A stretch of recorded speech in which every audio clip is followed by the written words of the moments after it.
नमस्कार दोस्तों, एजुपेडो info channel पर आपका स्वागत है।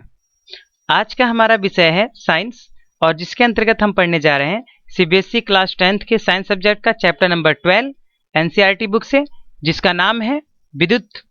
और इसके अंतर्गत हम आज पढ़ेंगे विद्युत धारा, विभवांतर और ओम का नियम। यदि आपको ये वीडियो अच्छी लगे तो इसे जरूर शेयर करें और अपने दोस्तों के साथ शेयर और लाइक करें। और अगर आप नए यूजर हैं, अगर आप नई व्यूअर हैं यूट्यूब पे, तो आप हमारे चैनल को सब्सक्राइब करना ना भूलें। और सब्सक्राइब बटन के बगल में एक बेल होगी, उसे जरूर दबाएं ताकि हमारी जो भी लेटेस्ट वीडियो हो उसकी अपडेट आपको मिलती रहे। आइए शुरू करते हैं। विद्युत। सबसे पहले अगर हम विद्युत की बात करते हैं तो आपने देखा होगा कि आपके आसपास विद्युत कई रूपों में है। विद्युत का प्रयोग करके आप बल्ब जलाते हैं, विद्युत का ही प्रयोग करके आप रेफ्रिजरेटर, एसी, कूलर, पंखे, ये सभी चीज़ें चलाते हैं। इसके अलावा विद्युत का इस्तेमाल मशीनों को चलाने, कंप्यूटर को चलाने और बहुत सारे कार्यों के लिए किया जाता है।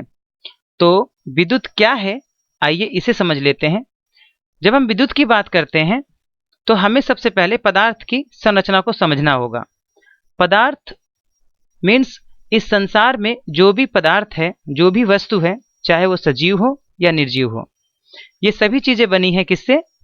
पदार्थ, यानी बहुत छोटे छोटे कणों से मिलकर। इन हम सूक्ष्म कणों को, छोटे कणों को परमाणु कहते हैं। और परमाणु में होते हैं आवेश, प्रोटॉन, न्यूट्रॉन और इलेक्ट्रॉन। प्रोटॉन और इलेक्ट्रॉन, प्रोटॉन पॉजिटिव होता है, इलेक्ट्रॉन नेगेटिव होता है और न्यूट्रॉन पे कोई आवेश नहीं होता। तो आवेश, इसलिए बात हो रही है आवेश की, क्योंकि विद्युत धारा आवेश के प्रवाह को कहते हैं। आवेश के प्रवाह का मतलब यह है आवेश का बहना किसी भी वस्तु में। ठीक है दोस्तों, तो आवेश की जब हम बात करते हैं तो आवेश दो प्रकार के होते हैं, एक धनात्मक और एक ऋणात्मक।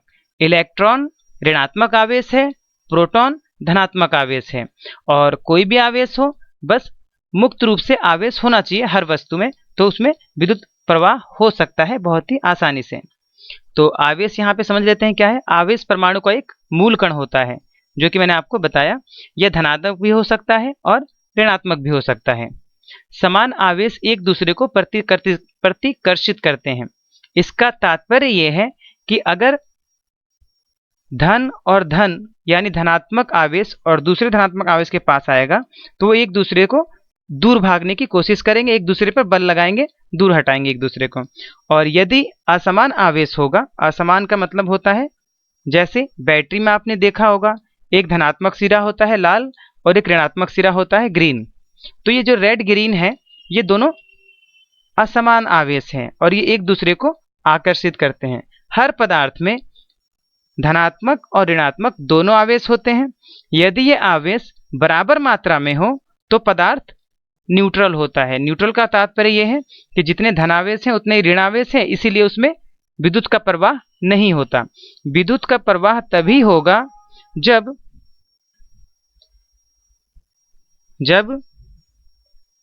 मुक्त आवेश हो। अब मुक्त आवेश क्या होता है, यानी किसी एक आवेश की संख्या ज्यादा होनी चाहिए और किसी एक की कम। ठीक है, तो आइए अब आवेश के बारे में थोड़ा सा और जान लेते हैं। तो आवेश का जो मात्रक है वो कूलाम होता है, इसको हम C से दर्शाते हैं।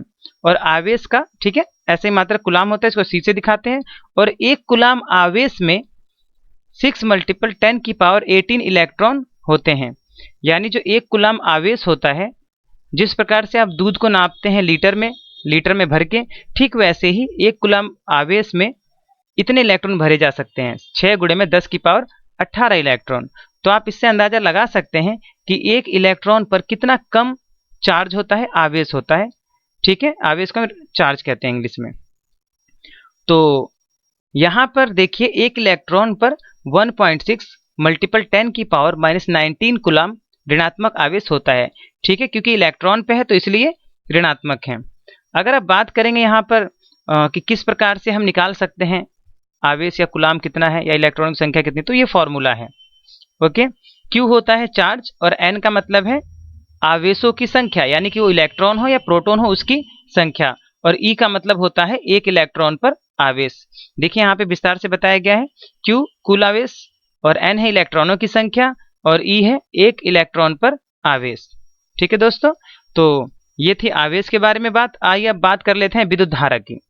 तो विद्युत धारा किसे कहते हैं? तो मैंने अभी आपको बताया कि आवेश के प्रवाह को विद्युत धारा कहा जाता है, यानी आवेश के प्रवाह होने की दर को विद्युत धारा कहा जाता है।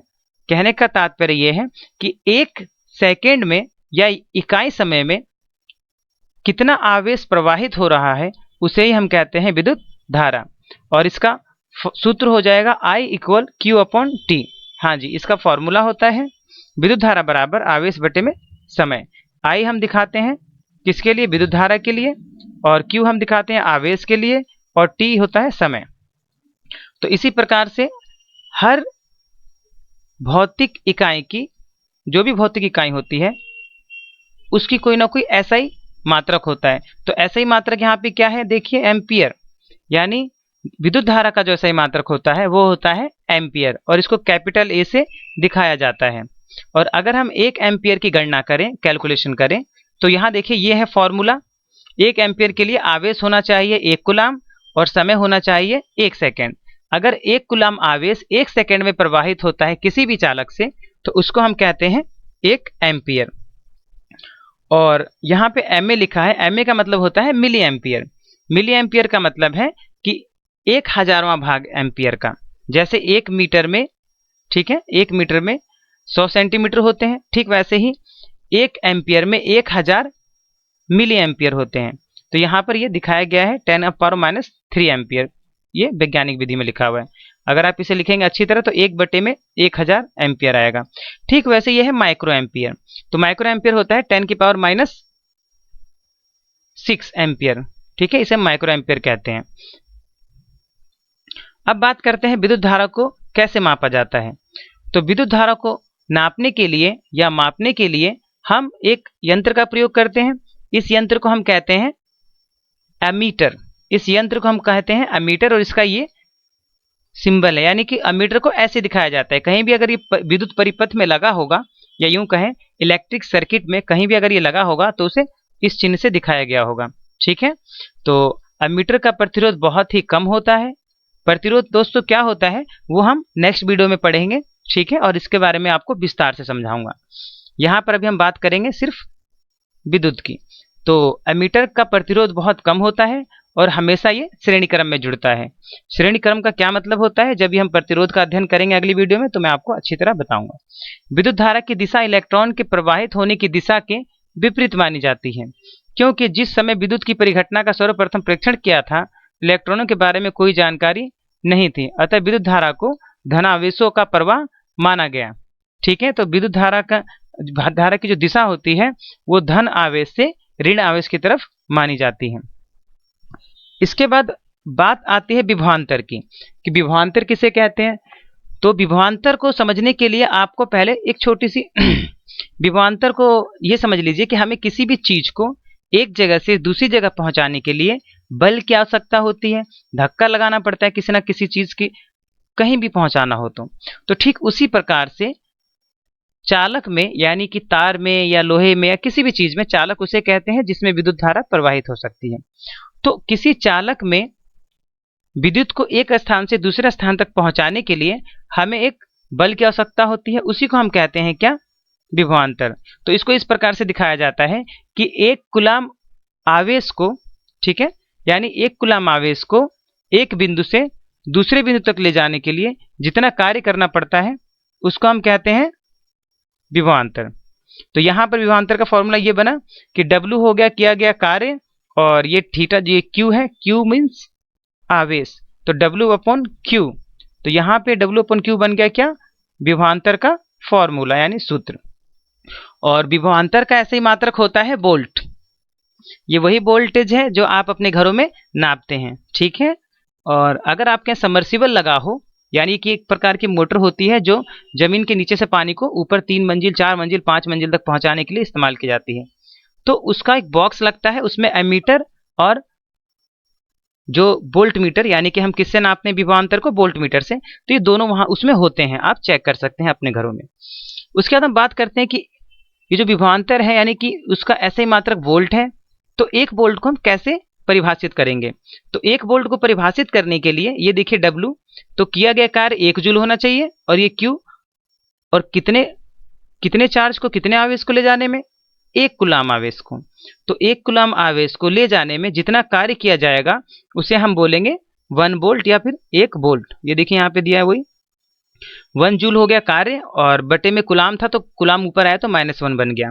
तो जब 1 कूलाम आवेश को लाने के लिए 1 जूल कार्य करना होता है या कार्य करना पड़े तो उसे 1 वोल्ट कहते हैं।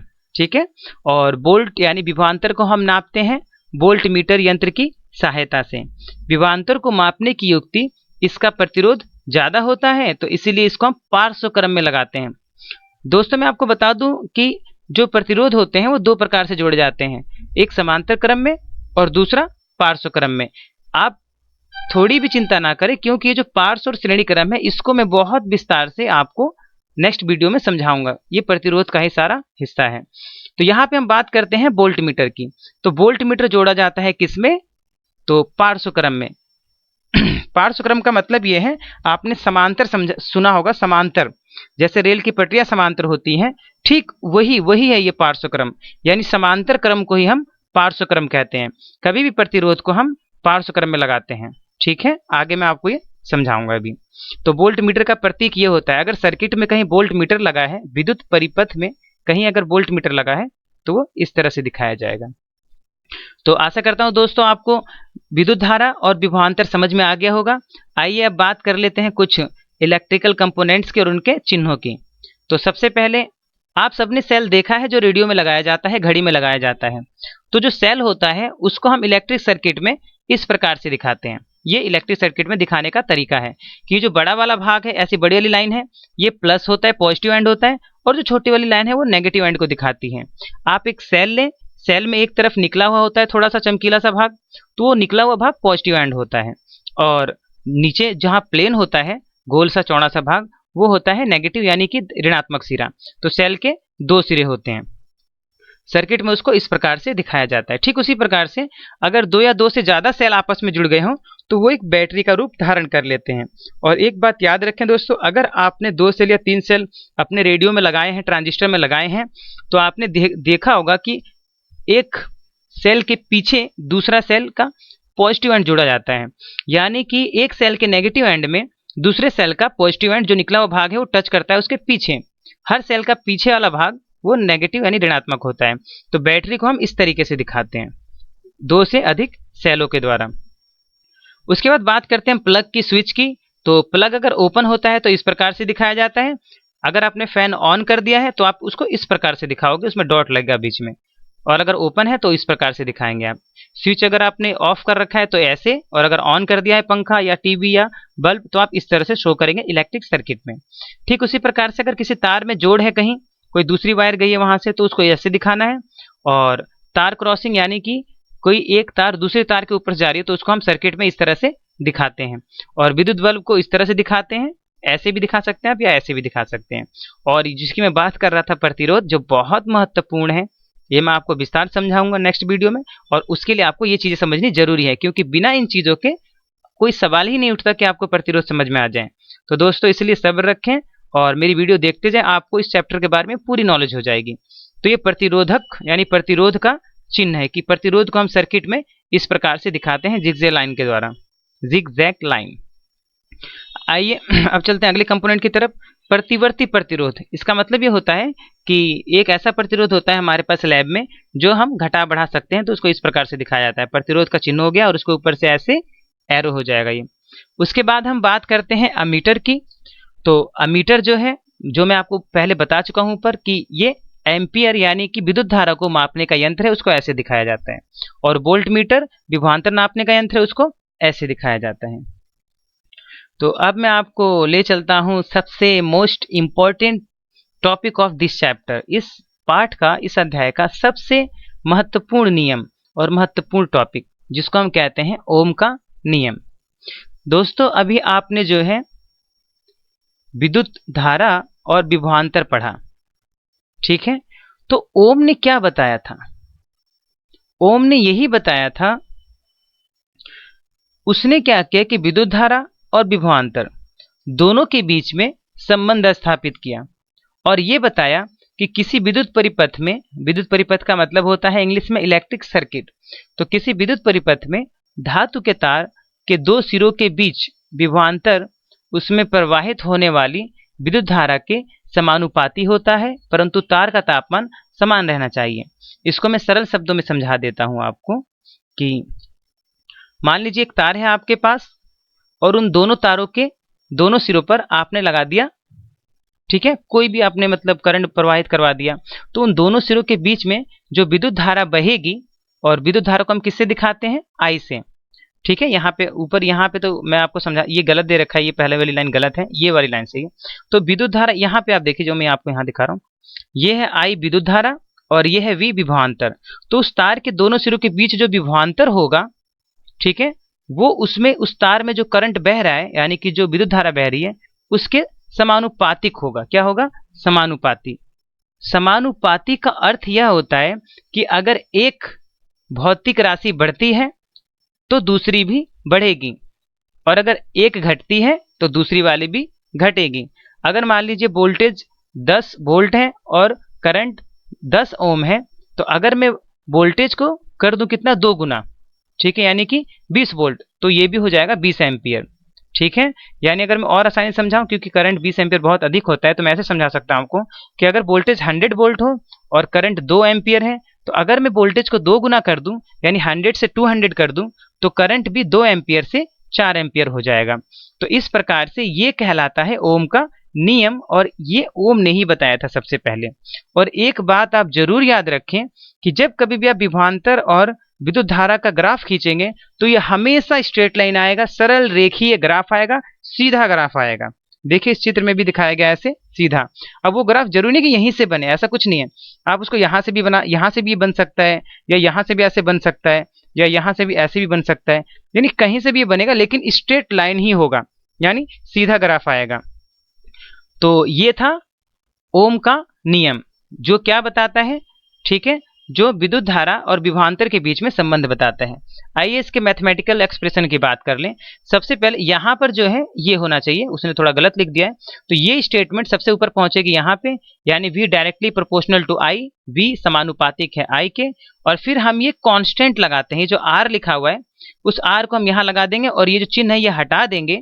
कभी भी हमें समानुपातिक के चिन्ह को हटाने के लिए कोई ना कोई स्थिरांक लगाना पड़ता है, तो R यहाँ पे स्थिरांक या फिर यूं कहें नियतांक का काम कर रहा है, ठीक है।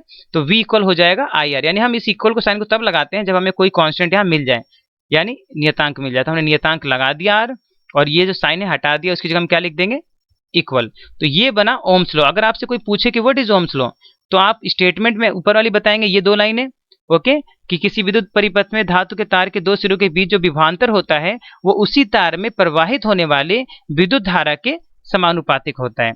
और उसके बाद ये फॉर्मूला बताएंगे कि V, सबसे पहले ये V डायरेक्टली प्रोपोर्शनल I, और उसके बाद फाइनल फॉर्मूला ये है कि V इक्वल IR होता है। ओम्स लॉ के द्वारा V इक्वल IR, और R क्या है, तो R एक नियतांक है जिसे तार का प्रतिरोध कहते हैं। ये बहुत इंपॉर्टेंट फैक्टर है, इसको हम पढ़ेंगे आगे। तो दोस्तों ये तो था विद्युत धारा, विभवांतर और ओम के नियम के बारे में विस्तार पूर्वक। अगर आपको ये वीडियो अच्छी लगी हो तो आप जरूर कमेंट करें, और हाँ, एक बात आप आराम से सुन लें और ध्यान से सुन लें, यह आपके फायदे की बात है कि आपको अगर कोई वीडियो चाहिए तो आप डिमांड कर सकते हैं मुझसे। मेरे पास समय अगर होगा तो मैं उस पर जरूर वीडियो बनाऊंगा, ठीक है। इसके लिए आपको कुछ नहीं करना है, इस वीडियो के नीचे एक कमेंट सेक्शन दिया हुआ है, उस पर आप कमेंट कर दीजिए, वो अपने आप मेरे पास मैसेज आ जाएगा। तो और लेटेस्ट अपडेट्स के लिए देखते रहिए हमारे ये चैनल एजुपेडो इन्फो, और आपका समय देने के लिए बहुत बहुत धन्यवाद। मिलते हैं नेक्स्ट वीडियो में। Thank you, bye bye.